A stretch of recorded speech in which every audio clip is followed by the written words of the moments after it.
Glória a Deus. Nada pode atrapalhar ou distrair o ambiente da presença do Espírito Santo. Amém? A Bíblia diz que quando Jesus foi batizado, pode aumentar um pouquinho aí o retorno, Mateus, por favor. Quando Jesus foi batizado, o Espírito desceu como pomba sobre os seus ombros. E a pomba é um animal sensível, amém?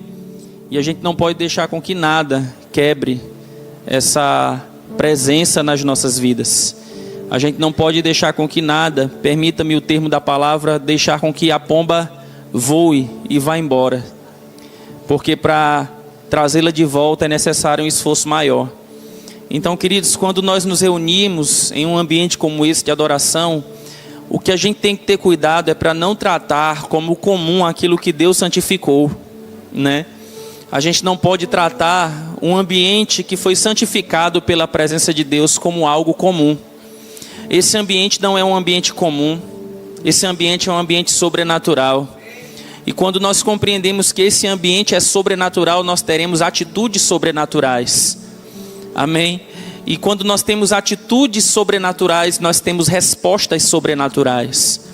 E quando nós temos essas respostas sobrenaturais, nós sabemos que no final de todas as coisas, a honra, a glória e o louvor sempre serão dele. E queridos, eu vou te dizer uma coisa: se nós não honrarmos e reverenciarmos esse ambiente da glória de Deus, simplesmente porque a gente se torna alheio ou até comum, familiarizado com o ambiente da igreja, do congregar, do prédio, a gente acaba perdendo de experimentar de algumas coisas que Deus já tem pronto para depositar nas nossas vidas. Eu sei, irmãos, que Deus já tem algo pronto para você. E a gente até tem consciência disso, mas a gente não tem um comportamento para receber aquilo que já é nosso. Nós temos a consciência das promessas da palavra de Deus, mas às vezes não temos um comportamento para receber aquilo que já é nosso por herança. Mas existem chaves que nós vamos precisar para acessar aquilo que já é nosso. E eu quero falar com você nessa manhã sobre a importância de nós desenvolvermos uma vida de oração. Amém? Em um tempo passado, ou até às vezes hoje mesmo, onde as pessoas rotulam uns aos outros como homens e mulheres de oração, Deus está buscando uma igreja que ora. A oração, ela é um chamado coletivo. Ela não é algo individual. E às vezes a gente está terceirizando aquilo que nós somos chamados para fazer. E quando nós terceirizamos aquilo que nós somos chamados para fazer, nós acabamos sobrecarregando pessoas que não deveriam estar fazendo aquilo que nós deveríamos estar fazendo. E eu vou te falar uma coisa, irmãos: o ambiente de oração não é um ambiente de obrigação, mas é um ambiente de prazer. Porque orar é um privilégio. A oração é o meio no qual o homem se comunica com o Criador, com o seu Pai. E quando nós olhamos na perspectiva da antiga aliança, aqueles homens não tinham, irmãos, o mesmo acesso que nós temos hoje mediante o Espírito Santo. E eu vou te falar uma coisa, irmãos: a gente não pode se acostumar simplesmente porque a gente tem algo que já nos foi prometido. Para nós, na verdade, viver uma vida de oração deveria ser uma novidade todos os dias, e não algo que se tornou o costume do crente. Porque Deus não nos chamou para se acostumar com a sua presença, mas para experimentar. Salmos diz: provai e vede que o Senhor é bom. A gente não prova somente quando a gente nasce de novo, a gente fica provando todos os dias, porque todos os dias é dia de experimentar da presença de Deus, irmãos. É dia de experimentar da influência do Espírito Santo. E uma geração onde nós vivemos de pessoas dependentes das outras, Deus está dizendo: venha depender de mim. Aprendei de mim, que sou manso e humilde de espírito, e encontrarei descanso para as vossas almas. E às vezes a gente está cansado, irmãos, não é porque a gente está cheio de tarefa, é porque a gente está com falta da presença. Às vezes a gente está cansado e a gente tira férias, passa 30 dias e volta, permanece do mesmo jeito, porque não é um cansaço físico. É um cansaço que é uma deficiência de buscar a presença de Deus, de se render de coração completo. Como a Bíblia diz: buscar-me-eis e me achareis quando me buscardes de todo o vosso coração. Quando nós buscamos a presença de Deus de todo o nosso coração, até o nosso corpo é aliviado. Até o nosso corpo recebe um refrigério que férias não podem te dar. e se acostumar com esse ambiente de oração, se acostumar com essa vida na qual você diz, não, eu oro, eu falo com Deus. A gente tem que ter o cuidado para às vezes a gente não estar tendo um comportamento farisaico. Esse povo me honra com os lábios, mas o coração está longe de mim. E o que Deus não rejeita, irmãos, é um coração sincero e contrito. A gente não pode apoiar a nossa vida numa performance de oração. Às vezes a gente tem uma boa dicção para orar, a gente tem um bom jeito para falar com Deus. Mas Jesus disse, olha, quando vocês forem orar, não sejam repetitivos o tempo todo. Em outras palavras, o Senhor está dizendo, eu não estou preocupado com a tua performance. A única coisa que eu quero é o teu coração. Isso para mim já é suficiente. E queridos, eu vou te dizer algo. Buscar ao Senhor em adoração, com o coração rendido à sua presença, em alguns momentos a gente vai precisar ficar parado. Nós estamos vivendo, segundo a ciência, a medicina, a geração mais ansiosa. Porque a gente não sabe parar. A gente não quer mais viver uma vida um pouco mais desacelerada, porque a gente acostumou a viver a vida acelerada. A gente não consegue mais ouvir os nossos áudios de WhatsApp em uma vez. Foi necessário a plataforma desempenhar um trabalho para que as pessoas pudessem entrar no ritmo.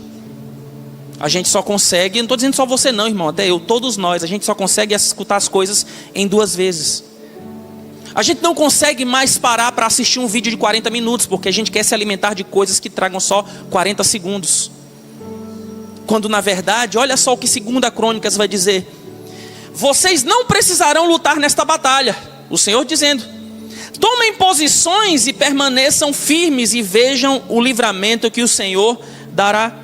A Almeida, revista atualizada, vai dizer, não tereis de pelejar. Tomai posição e ficai parados. E quando Deus te chamar para parar, o que é que tu vai fazer? E quando Deus nos chamar para ficar em silêncio, em oração, buscando a sua face no nosso lugar secreto, qual é o comportamento que nós vamos ter que fazer? Eu vou te dizer algo, irmãos, talvez a gente não teria que lutar batalhas se a gente tivesse desempenhado uma vida de oração antecipada. Se a gente tivesse aquele trabalho de desempenhar uma vida de oração tão profunda, mas de uma busca tão intensa, a gente não teria que lutar batalhas que elas seriam desnecessárias. O que Deus disse para o povo foi, fica parado e você vai ver o livramento. Nós estamos vivendo a geração que não sabe mais ficar parada. E às vezes a gente até acredita que o nosso jeito é melhor do que o jeito de Deus. Só que, irmãos, para você entender o jeito de Deus, você vai ter que abrir mão do teu jeito de entender. É por isso que a Bíblia diz que a gente não pode se estribar no nosso próprio entendimento. E às vezes a gente está querendo fazer as coisas, mas não quer tirar um momento para buscar a face do Senhor. Buscar a face do Senhor, irmãos, não é o tanto de tempo que você se tranca dentro do seu quarto, mas é o tanto que o teu coração está rendido a Ele. Eu li um livro de Nancy Dufresne nesses dias, e ela disse que às vezes a gente acaba tendo um comportamento religioso. Nós saímos do nosso momento de oração mais orgulhosos do que nós entramos. E a gente sai daquele quarto e começa a dizer, eu orei hoje 1h30, 2 horas. Quando na verdade Deus só quer uma coisa, não é que você conte o tempo, mas que você permaneça na presença. E a oração, irmãos, ela é uma chave tão poderosa que se você compreender ela de forma profunda, você vai entender que a oração ela é um estilo de vida. Jesus disse, olha, entra no teu quarto em secreto e o teu pai em secreto te recompensará. Só que a recompensa, irmãos, ela não está limitada somente no quarto, mas na vida. Se eu passo o dia em oração, o que é oração? É uma conexão da criatura com o Criador. Deus não quer que você permaneça conectado somente algumas horas por dia. Porque se nós somos reconectados com Ele mediante o sacrifício de Jesus, logicamente falando, a única coisa que Ele espera é que a gente permaneça conectado. E a oração é uma maneira de nós permanecermos conectados com a presença dEle. Só que, irmãos, às vezes a gente está sendo roubado desse ambiente por conta da dos cuidados do mundo, das fascinações das riquezas, do desejo da conquista. E eu abro um parênteses aqui, não sou contra as conquistas, eu acredito que elas têm os lugares delas, mas as conquistas, elas são frutos de um lugar de oração. E eu vou citar algo que o pastor João Roberto disse em uma das reuniões dele do Toda Terça. Isso até hoje eu repito, porque foi algo que falou tremendamente ao meu coração. Ele disse algo interessante. Ele disse: quando eu falar isso, vai ser uma frase polêmica. Ele disse assim: às vezes é bom que a gente não tenha dinheiro. Todo mundo ficou assim do jeito como você está. E ele disse assim: para que a gente não venha financiar sonhos que não são sonhos de Deus para nós. E aquilo, irmãos, entrou como um rema no meu coração. Irmãos, o que Deus espera de nós é que a gente tenha um comportamento de, no lugar de oração, nós termos as respostas da nossa busca. Porque a oração é um lugar de resposta, é um lugar de entrega, mas é um lugar de resposta. Deus não vai nos fazer sair do nosso lugar de oração de mãos vazias. Não existe um momento que eu vi alguém sair do lugar de oração de mãos vazias. E quando você olha para esse povo, eles estavam angustiados. E olha a resposta que Deus dá para esse povo: ficai parados e vejam o livramento que eu vou dar a vocês. Agora, ficar parado não é não fazer nada. Aquele povo tinha uma função. Não era ficar parado olhando para a batalha, mas era ficar parado olhando para a presença. E enquanto eles olhavam para a presença, Deus vencia as batalhas. E é por isso que o salmista diz que Deus é Deus forte na batalha. Ele não perde nenhuma batalha. Eu nunca vi Deus perder batalha nenhuma. Agora imagina só, aquele povo parado. O Senhor é bom, o Senhor é maravilhoso, o Senhor é exaltado. E quando eles abrem os olhos, tudo já está resolvido. É esse estilo de vida que Deus quer que a gente viva, no lugar secreto. Mas Senhor, as coisas estão acontecendo. Ficai parado e vede o livramento que eu te darei. Em Lucas capítulo 6, no versículo 8, a Bíblia diz o seguinte: Lucas capítulo 5, versículo 12. Evangelho de Lucas capítulo 5, a partir do versículo 12, diz: estando Jesus numa das cidades, passou um homem coberto de lepra. Quando viu Jesus, prostrou-se com o rosto em terra e rogou-lhes: se quiseres, podes purificar-me. Jesus estendeu a mão e tocou nele, dizendo: quero, seja purificado. E imediatamente a lepra o deixou. Então Jesus lhe ordenou: não conte isso a ninguém, mas vá mostrar-se ao sacerdote e ofereça pela sua purificação os sacrifícios que Moisés ordenou, para que sirva de testemunho. Todavia, as notícias a respeito dele se espalhavam ainda mais, de forma que multidões vinham para ouvi-lo e para serem curadas de suas doenças. Versículo 16. Mas Jesus retirava-se para lugares solitários e orava. Se por um lado a gente está vivendo a geração mais ansiosa, por outro lado também nós temos a geração que mais busca popularidade. Nós estamos vivendo a geração que mais busca popularidade, onde significado de influência é o tanto de pessoas que te seguem nas redes sociais. Quando olhamos para o contexto dos evangelhos, Jesus acaba de curar uma pessoa, a notícia percorre a terra toda, a fama de Jesus vai lá para cima. Vamos trazer para a nossa realidade: o número de seguidores de Jesus dobra, mas a Bíblia diz que Jesus se retirava para lugares solitários e orava. Muito mais do que popularidade, irmãos, Deus espera de nós um coração sincero e contrito, que no ápice da nossa vida, ao invés de querer fazer coisas que Deus não nos mandou fazer, a gente tem que se retirar para lugares solitários e orar. Então Jesus lá, a fama de Jesus percorrendo, as pessoas dizendo: olha, ele acabou de curar alguém. Jesus disse: agora é o momento no qual eu vou me retirar. Irmão, se Jesus tinha necessidade de se retirar para orar, o que nos faz pensar que a gente também não vai ter essa necessidade de buscar a face de Deus em oração? O que nos faz pensar que a gente não vai precisar desse lugar no qual nós vamos abastecer a nossa vida espiritual? Para Jesus, aquele lugar era um lugar de abastecimento. Em outras palavras, ele estava dizendo: muito mais importante do que aquilo que eu faço é quem eu sou para Ele.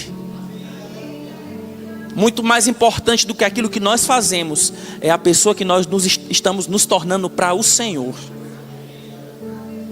E essa vida de oração, de rendição no secreto, ela vai muito mais do que essa popularidade que hoje tem sido pregada por aí. Irmãos, você pode partir dessa terra sem ter sido conhecido por muitas pessoas, mas se você foi conhecido lá no trono da graça por conta das tuas orações, isso já é suficiente, irmão. Mas eu nem alcancei tantos seguidores, eu nem alcancei tanta influência terrena assim. Mas se você estiver sendo conhecido nos céus, isso é suficiente. Agora, irmão, vou te dizer uma coisa: é inevitável. Quando você é conhecido no céu, se o teu coração está conectado nele, a tua influência percorre a terra. Porque Deus sabe, o coração dele não está nisso. O coração dele está na minha presença. Porque o desejo de Deus, irmãos, em alguns momentos da nossa vida, às vezes é entregar coisas que nós nem pedimos. Porque Ele sabe que a gente vai ter maturidade de segurar e não se embriagar com essas coisas que Ele nos entrega. E esse ambiente de oração é um ambiente de oração, é um ambiente de influência, é um ambiente de humildade. Irmãos, quando nós oramos, nós não permanecemos mais as mesmas pessoas. Nós somos mais humildes, nós somos mais amorosos, nós somos mais quebrantados, nós somos mais mansos, nós somos mais compassivos. O ambiente de oração influencia quem nós somos. Se o nosso comportamento hoje não está, e você sabe, eu sei, no meu espírito eu percebo, eu não estou bem, eu estou sem influência do lugar de oração. Eu estou sem influência do lugar de oração.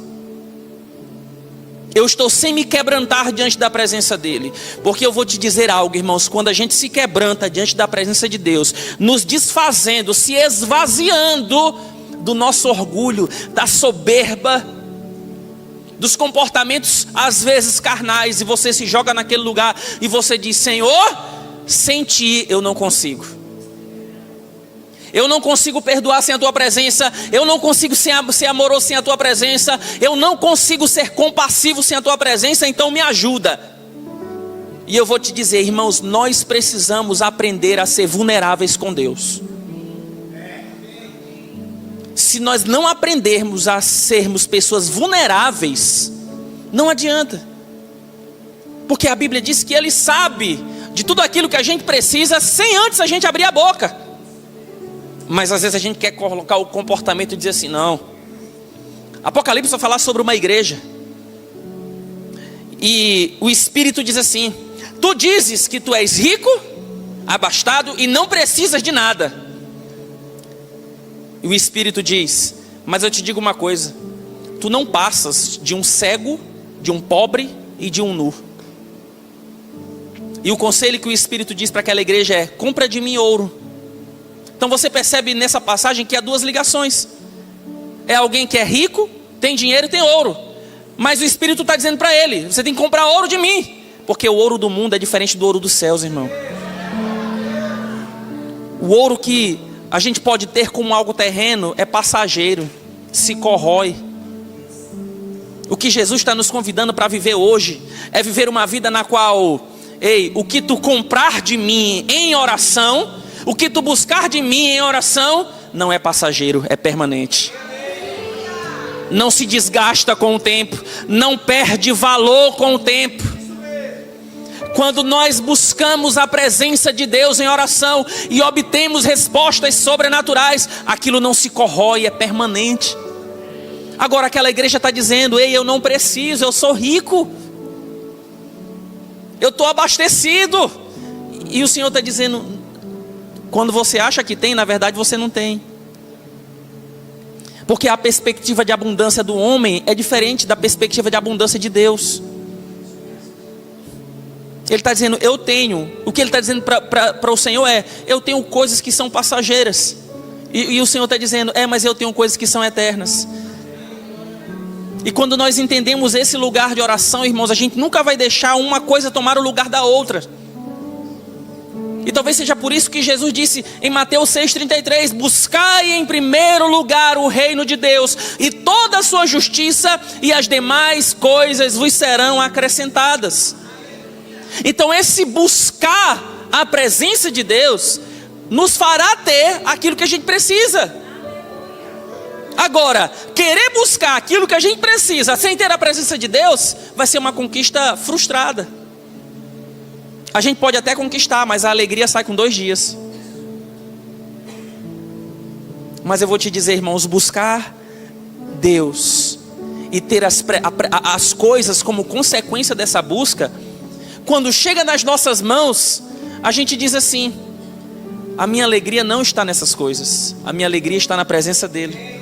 E se eu tenho a presença dEle, isso é suficiente. É por isso que o apóstolo Paulo na sua carta aos Filipenses diz, olha, eu aprendi a viver em toda e qualquer situação. Eu aprendi a viver em toda e qualquer situação. Agora, ele aprendeu como? No lugar secreto. Porque enquanto estava preso, estava orando. Quando estava com Silas na prisão, estava adorando. Irmão, eu vou te dizer, quem vivia naquelas cadeias antigas e superava com a presença de Deus, poderia superar qualquer coisa. E ele chega para a igreja de Filipenses e diz, olha, eu aprendi a viver em toda e qualquer situação. Eu sei ter em abundância, mas também sei viver na falta. Porque os meus olhos não estão nessas coisas.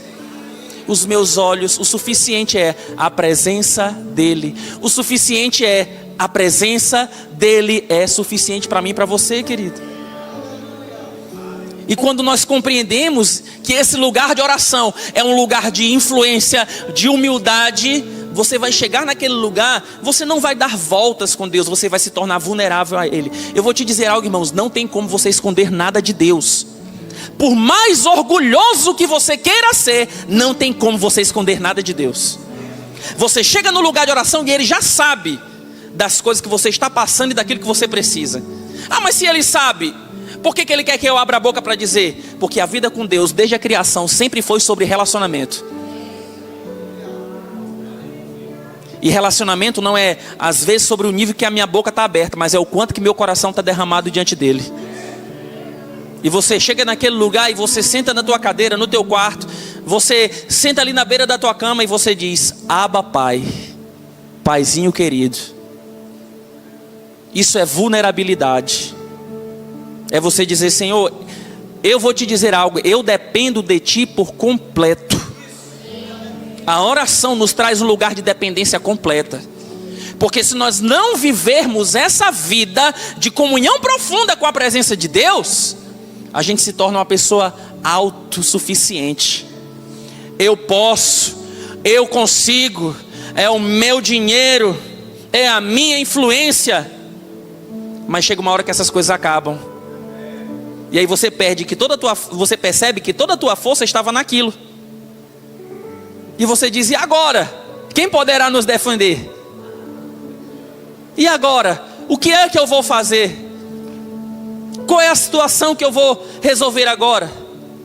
Mas quando nós desempenhamos uma vida de oração profunda, com a presença de Deus, mesmo que você passe por algumas turbulências, aquelas turbulências não vão determinar quem você é.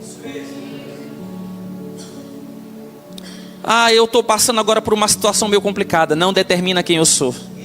Agora eu estou em abundância. Não determina quem eu sou. Eu permaneço constante. Porque o que sustenta a minha vida não são as coisas que eu tenho, mas a pessoa que eu me tornei. E a oração, irmãos, ela tem o poder de transformar a tua vida por completo. quando nós vamos olhar o processo da criação, a Bíblia diz que Deus cria todas as coisas, coloca dentro daquele jardim e depois ele cria o homem. E a Bíblia diz que Deus pega aquele homem, coloca ali e diz: olha, agora você vai cultivar e guardar. Deus cria todas as coisas, coloca o homem naquele lugar. E ainda faz questão de todos os dias ter um encontro com o homem. O que Deus estava comunicando com aquela visita é: está vendo todas essas coisas que eu criei? O homem diz: estou. Deus está dizendo: elas nunca serão mais importantes do que essa minha visita diária para você. Então tudo aquilo que aquele homem tinha, ouro, bidélio, pedra de ônix, tudo, não tinha valor diante da presença de Deus, diante de uma comunhão com o Senhor. Mas o que acontece? O homem se vende ao preço do pecado. Irmãos, a coisa mais importante que o homem perdeu por causa do pecado foi uma coisa chamada comunhão. Percebe que não foram as coisas que Deus criou? Tudo aquilo se passou, o jardim se fechou, botou um anjo na porta, acabou. Aquele homem perdeu ali, a principal coisa que ele perdeu foi a comunhão com Deus, por causa do peso do pecado. Mas Deus foi tão misericordioso que já começou a planejar algo. E mediante o sacrifício de Jesus, nós temos livre acesso à presença de Deus. Mas é possível trocarmos novamente a presença dele pelas coisas do jardim. É possível voltarmos novamente para o jardim, mas agora sem a presença. A gente entra lá no jardim, tem todas as coisas, mas a presença está do lado de fora. E o que a gente tem que fazer? Eu fico na presença, e as coisas do jardim são a consequência de eu estar aqui. Era isso que acontecia, irmãos. As coisas que Deus havia criado para o homem era uma consequência do relacionamento dele com Deus. É por isso que nós precisamos compreender a importância desse lugar de oração. Se você não viver uma vida de oração, você não vai ter força suficiente para suportar os próximos dias. Se você não tiver, eu estou te dizendo agora, e eu estou sendo profético, a gente está numa pré-conferência profética. Se você não desempenhar uma vida de oração profunda, você não vai ter estrutura para suportar os próximos dias. Oração e jejum. Jejum e oração. Você não vai ter estrutura para suportar os próximos dias. Mas, porém, contudo, todavia, se você estiver prostrado diante da presença dele, os próximos dias na sua vida, eles não farão diferença nenhuma. Porque parece, irmãos, que a gente está vivendo uma fase tão assim, circunstancial e sentimental. E quando a gente vive muito circunstancial e sentimental, já é um indício de que a vida de oração da gente já não está lá essas coisas. Não andeis ansiosos por coisa alguma. Não andeis ansiosos por coisa alguma. Quando levamos o nosso coração a Deus em oração, nós deixamos de abrir uma porta para a ansiedade. Porque a ansiedade, ela está pensando o tempo todo naquilo que ela ainda não viveu, no dia que ainda não chegou, na comida que ainda não está pronta, na viagem que ainda não chegou, no tempo que ainda não viveu. Mas o Senhor diz: não andeis ansiosos por coisa alguma. Deus sabe tudo aquilo que você precisa.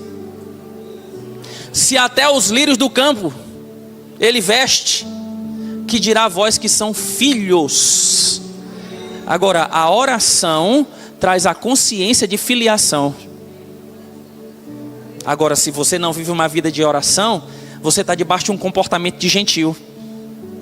Porque Jesus disse: são gentios que buscam essas coisas. Aí ele diz: mas vocês não. Vocês devem buscar em primeiro lugar o reino de Deus e toda a sua justiça, e as demais coisas vos serão acrescentadas. E quem é o gentio? O gentio é aquele que não tem uma aliança com o Senhor. É aquele que busca as coisas deste mundo. Mas Jesus está fazendo uma diferença. Vocês não são gentios, vocês são filhos de Deus. E como filhos, Deus é poderoso para suprir cada uma das nossas necessidades. E quando você tem essa consciência, chegar naquele lugar de oração não será um peso para você, mas será um privilégio, porque a oração sempre será um privilégio. Quando eu oro, eu tenho mais de Deus, e quando eu oro, Deus tem mais de mim. Quando você ora, irmãos, quando você abre a tua boca, quando você derrama o teu coração em oração, você está recebendo da influência de Deus, mas Deus está recebendo também do teu coração quebrantado e contrito, do qual Ele não despreza. Não vamos basear a nossa vida espiritual na performance que a gente pode fazer, mas no tanto que a gente está disposto a se render diante da presença dEle. Às vezes, irmãos, eu estou dando aula no Rema agora, e glória a Deus porque nós temos o conhecimento da verdade. Nós temos o Centro de Treinamento Bíblico Rema, que pode nos abençoar, que está nos abençoando. Mas às vezes o excesso, o saber, nos tira do lugar de ser. Porque a gente entra no nível de eu sei que eu tenho, eu sei que eu posso, eu sei o que eu sou, porque a Bíblia já diz que eu posso ter isso. A Bíblia já diz que eu tenho todas essas coisas. E aí, por saber dessas coisas, do nível de conhecimento que a gente já tem, a gente se acha no direito de achar que a gente não precisa mais do lugar secreto, já que já é nosso por herança. Mas toda herança, ela tem que ser acessada. E a oração é uma forma de acessarmos aquilo que já é nosso. E quando nós oramos lá, ficamos no nosso lugar de oração, clamando diante da presença de Deus, exaltando a sua presença, reverenciando a sua majestade, investindo tempo na presença dEle. E quando saímos daquele lugar, percebemos algo: não sou mais a mesma pessoa, não tenho mais o mesmo comportamento antigo. Se eu entrei irado, eu já saio com o desejo de perdoar. Se eu entrei com raiz de amargura, eu saio já com o desejo de amar mais ainda aquele que me ofendeu. Ou você acha que Jesus ensinar sobre perdão e dizer: olha, se alguém te bater na tua face direita, oferece também a esquerda. Só quem vive uma vida de oração pode fazer isso. Só quem desempenha uma vida de comunhão com a presença de Deus pode ter um comportamento como esse. Se alguém te chamar para ir 1 milha, vai 2. Só uma vida de oração faz nós termos um comportamento como esse. Orai pelos vossos inimigos, abençoai aqueles que vos perseguem. Só uma vida de oração nos faz ter um comportamento como esse. Porque se vivermos segundo a carne, caminhamos para a morte. Mas se pelo Espírito mortificarmos os feitos do corpo, certamente nós viveremos. Se pelo Espírito, e como é que nós desempenhamos uma vida espiritual? Através de uma vida de oração. É na vida de oração que nós mortificamos a nossa carne. É na vida de oração que nós derramamos o nosso coração diante da presença de Deus e dizemos: perdoar, Senhor, Senhor, eu não consigo, mas com a tua presença eu sei que eu posso. E você sai daquele lugar e diz: olha, eu não quero saber nem de quem são os bois, eu só quero te dizer uma coisa: me perdoa, ou então eu te perdoo. Não quero nem saber quem deu nome aos bois, eu só quero te perdoar ou aceitar o teu perdão. E às vezes a gente está carregando coisas que a gente não deveria carregar, ou está lutando batalhas que a gente não deveria lutar, quando na verdade Deus está dizendo: ei, você tem que ficar parado em oração para ver o livramento que eu vou te dar. E esse lugar de oração, no qual nós ficamos ali, buscamos a presença, nos rendemos à presença, vai de encontro àquilo que o comportamento de hoje do mundo diz. Às vezes, irmão, a gente não consegue ficar nem em silêncio na oração. Eu aprendi uma coisa durante a minha vida de oração: eu falo, eu oro, mas tem momentos que eu vou passar o tempo todo só calado. Todo homem seja pronto para ouvir. Tiago diz: todo homem seja pronto para ouvir, tardio para falar e tardio para se irar. Então eu disse: Senhor, eu preciso aprender a ficar pronto para ouvir. O lugar de oração é um lugar onde eu falo, mas é um lugar onde eu ouço. E às vezes Deus vai te chamar para dentro de um quarto, para você ficar calado mesmo. Mas eu tenho que falar. Fica calado. Mas eu quero fica calado. Só fecha os teus olhos. Exatamente por conta dessa geração ansiosa, a gente não consegue mais nem permanecer assim. É o celular que está tocando. irmão, vou te dizer, vão existir muitas coisas que vão te distrair nesse lugar de oração. Agora, a distração é um impedimento para você receber a influência que Deus quer depositar na tua vida. Você senta lá e você diz assim: Senhor, eu quero receber de Ti que é manso e humilde, e eu sei que eu vou encontrar descanso para a minha alma. Eu quero receber de Ti que é manso e humilde, e eu não sairei desse lugar da mesma forma que eu entrei. Abacuque diz: eu ficarei na torre de vigia, até que do alto eu ouça uma resposta que vem da parte de Deus. Deus está te chamando para você ficar nessa torre de vigia. Falar sim, mas às vezes calar, ficar parado. Deus está te chamando para lugares solitários, a fim de orar. Deus está te chamando para lugares solitários, a fim de orar. Talvez a tua solitude, não solidão, mas a tua solitude seja o teu carro. Às vezes a tua solitude seja à noite, seja de manhã cedo, mas Deus está te chamando para lugares onde há uma solitude, solitários, a fim de orar. E quando Jesus saiu daquele lugar, Jesus saiu com uma decisão. Quem vai me acompanhar é A, B, C, D, vocês. Quando entramos em um lugar de oração, saímos daquele lugar com uma decisão a tomar, seja de qual for a situação que nós estamos enfrentando. Jesus sabia: eu não posso andar sozinho aqui, mas eu também não posso tomar uma decisão sozinho. E é por isso que debaixo de uma pressão a gente não toma decisão nenhuma, a gente ora. Eu estou sendo pressionado, calma, eu vou orar. Não, mas tem que ser hoje. Não precisa, eu tenho que orar. Porque quando tomamos decisões fora de uma direção do Espírito de Deus, não trazemos consequências só para a gente, mas para aqueles que estão ao nosso redor. E Deus não quer, irmãos, que a gente sofra o dano, muito mais aqueles que estão perto de nós. Quando você, sacerdote da tua casa, marido, homem, que guia a tua casa, busca direções específicas a respeito da tua família. Mulher ajudadora idônea, busca direções específicas a respeito da tua casa. Busca direções específicas mesmo. Mulher solteira, homem solteiro, busca direções específicas sobre a tua vida. Deus quer nos guiar em tudo. Não é de forma parcial, mas é em tudo. E em alguns momentos tomamos decisões debaixo de uma pressão, e quando colhemos os frutos dizemos: é porque é da vontade de Deus. E Deus está dizendo: nunca foi da minha vontade. As consequências chegam e a gente diz: aprove ao Senhor que fosse assim. Aprove nada. Deus estava dizendo: ei, eu estava pronto para te dizer algo, lá no lugar de oração, lá no lugar de comunhão, lá no lugar de filiação. E uma comunhão entre um filho e um pai é um lugar de troca de experiência. E uma coisa que eu tenho que te dizer: a gente nunca vai ter uma experiência maior do que a experiência de Deus, de coisas que Ele já viu outros filhos dele passarem. E às vezes, e em alguns momentos, ou na maioria das vezes, Ele não quer que a gente passe. Então, irmãos, para de bater cabeça. Não, porque eu tenho que resolver. A gente tem que ir para o lugar de oração. Nós temos que buscar a face do Senhor. Porque às vezes o costume dessa vida, da gente viver a vida cristã, a gente começa bem, mas não termina como começou. Porque a Bíblia diz que o fim tem que ser melhor do que o começo. A gente começa bem. Nós oramos, fazemos jejum. Não, eu quero fazer jejum de 7 dias, jejum de não sei quantos dias, de 15, de 13, de 18. Eu quero buscar o Senhor, Mas é possível a gente se acostumar com isso. E quando chega um tempo a gente para de fazer. E na maioria das vezes, sabe por que a gente para de fazer? Porque a gente não precisa mais.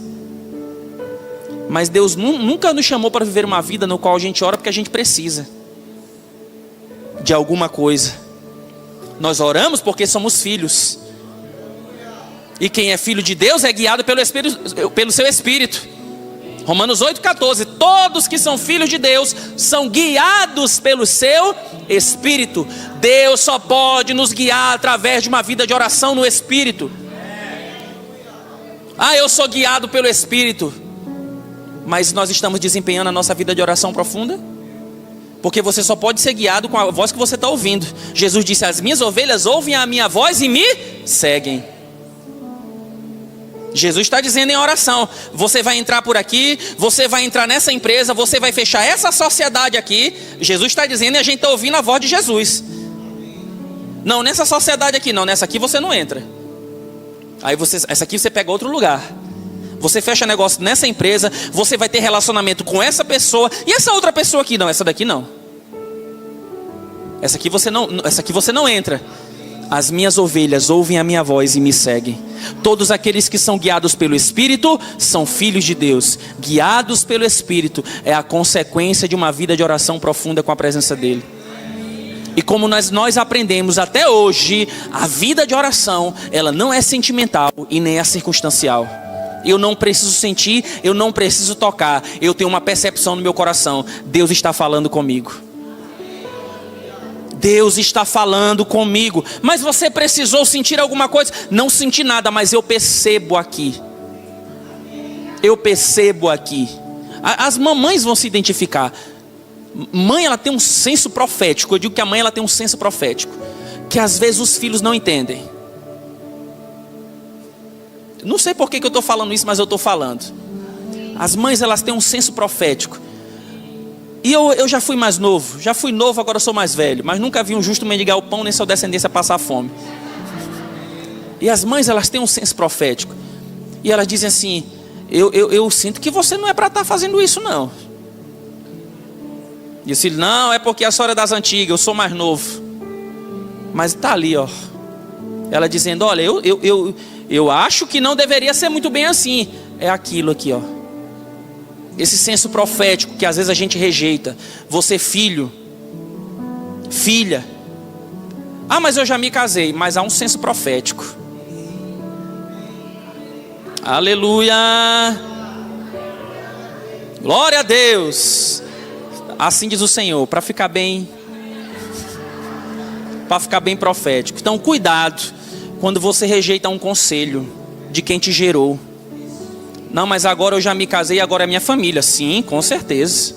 Mas a gente não pode rejeitar os conselhos de pessoas que foram ungidas por Deus para nos direcionar.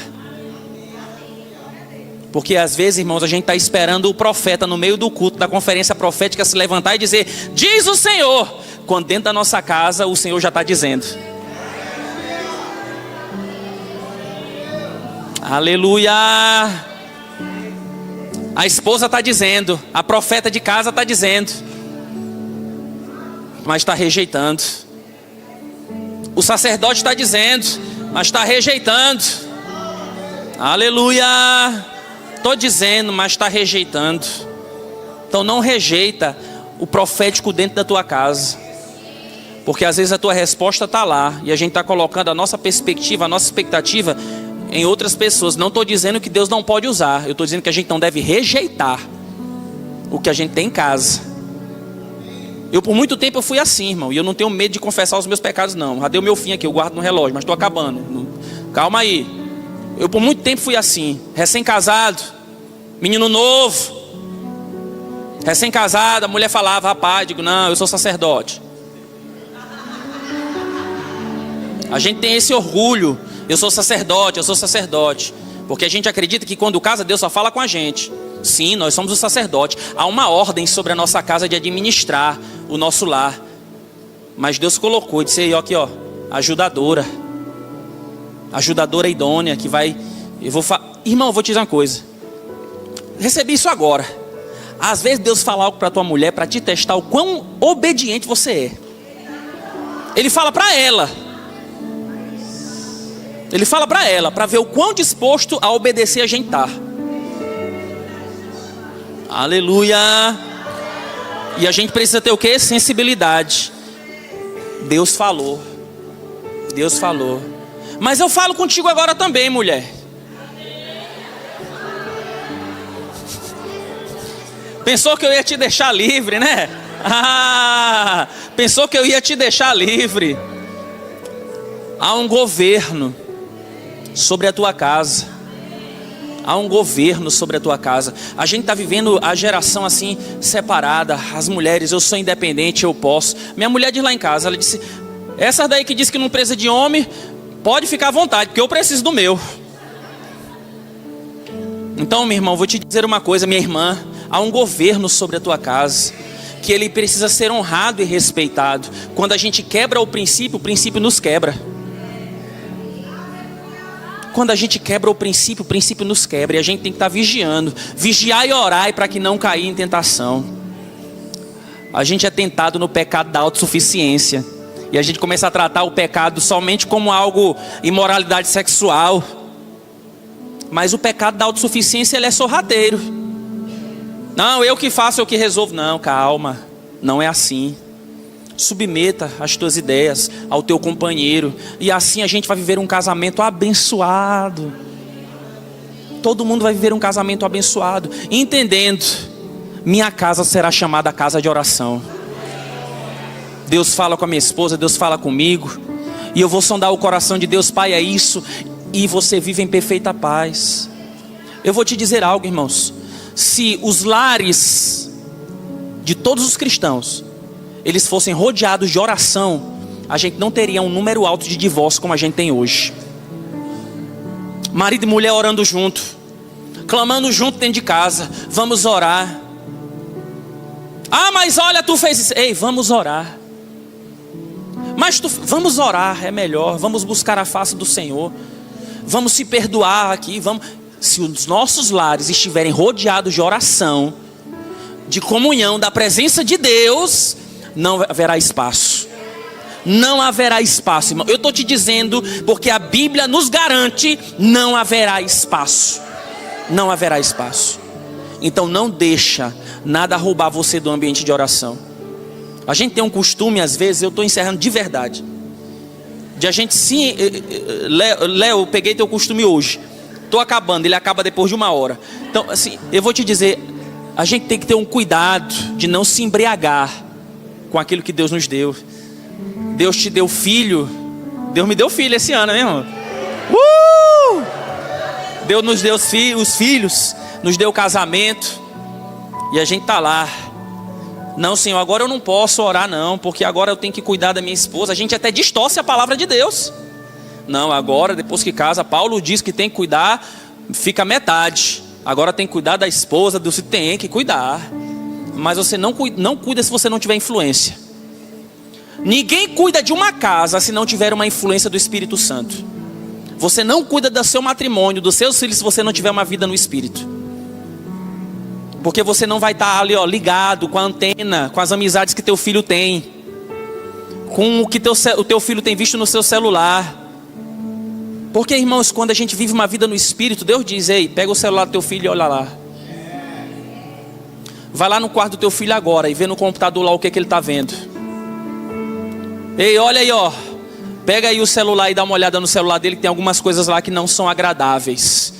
E você chega lá e diz: ei, me dê seu celular aqui. Não, me dá aqui agora, bota a senha agora, vamos embora. Mete o pânico. Ele fica: não, me dê, já sabe que tem alguma coisa errada. Quem foi que ele falou? Foi Jesus. Ele já cresce aprendendo. Que Jesus fala. Ele já cresce, ele disse: quem foi que falou? Foi Jesus que me falou, porque eu estava orando e Deus me mostrou. Aquela criança já cresce. Ela já cresce com uma consciência: Deus fala. Porque a gente é fruto da nossa criação às vezes, irmão. Na maioria das vezes. E a gente reproduz o que a gente tem em casa. E aí quando você cresce e tem filho, você lembra: rapaz, Jesus me caguetou pro meu pai. Então eu tenho certeza que se eu orar, eu vou ter o meu filho criado no centro da vontade de Deus. Então a oração é a base de tudo, querido. Não me diga que orar não resolve os problemas. Não me diga que orar não te traz a solução daquilo que você precisa. Não me diga que orar não abre as portas que você tanto tem clamado para que elas sejam abertas. E não tenta abrir uma porta na força do teu próprio braço. Teu braço vai doer e a porta não vai se abrir. Mas Jesus disse: olha, aquele que entra por mim, a porta vai se abrir, ele vai encontrar pastagem. Vamos entrar, e nesse lugar encontraremos tudo aquilo que nós precisamos. Fica de pé nessa noite, eu quero orar por você. Queria chamar o pessoal do louvor. Quem aqui gosta de orar? Depois dessa, não tem nem como dizer. Oração é a base da nossa vida. Oração é a base do nosso relacionamento. Comunhão é a base daquilo que nós temos. Eu não vou sair daqui dizendo, olha, você tem que orar isso. Não, eu vou te dizer, irmãos, apenas ora. Irmão Reagan disse algo interessante. Olha, eu oro 30 minutos por dia, mas também não passo 30 minutos sem orar. Faz os cálculos. Ou seja, era uma vida completa e intensa de oração. Você está no teu carro e você para ali. Senhor, eu te exalto, tu és digno, santo é o teu nome. Dá para perceber quando a presença começa a inundar. Você está no teu trabalho e você entra naquele lugar, no teu consultório, no teu escritório, no teu comércio, e você diz, Espírito Santo de Deus, o Senhor é maravilhoso. Então, vem sobre esse lugar nessa manhã. Eu quero orar contigo nessa noite, nessa manhã. Pai, no nome de Jesus, eu creio que o Senhor está levantando um povo que ora, um povo que busca a tua face de todo o coração, um povo que busca a tua presença não por aquilo que o Senhor pode fazer, mas por quem o Senhor é. Senhor, nós exaltamos a tua presença nesse lugar, nós bendizemos o teu santo nome. O Senhor é digno e adorado, o Senhor é entronizado. Pai, eu oro por essa consciência de oração, a consciência da busca pela tua presença. Sabemos que temos o Espírito de Deus dentro, mas queremos também experimentar da influência do teu Espírito que vem sobre nós, que não afeta somente a nossa vida, mas afeta a vida daqueles que estão ao nosso redor. Pai, eu te louvo no nome de Jesus. Eu oro por um povo de oração se levantando nesse lugar, um povo quebrantado se levantando aqui nesse lugar, Senhor. Senhor, eu declaro a tua palavra, eu declaro pessoas sendo levantadas pelo Espírito nessa manhã, pessoas sendo tocadas pelo Espírito de Deus, pessoas sendo tocadas pelo Espírito de Deus, tocadas pelo Espírito de Deus. Pessoas que vão fluir com o Espírito Santo, orando todo o tempo no Espírito. Cremos na tua palavra, meu Pai.